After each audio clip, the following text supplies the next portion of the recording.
এই হচ্ছে আমার ছোট মেয়ে। সে ডঙ্গি, সব সময় সে ডং করতে থাকে। হাই দাও।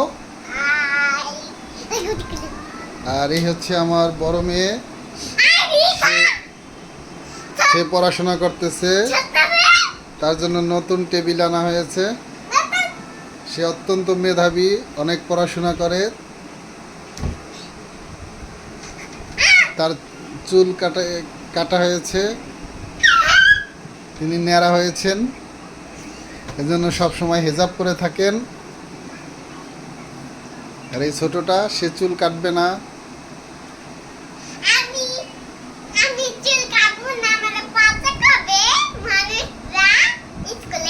না, পচা বলবে না তো। না না, পচা বলবে না। তোমার চুল কাটে ফেলাবো। হ্যাঁ,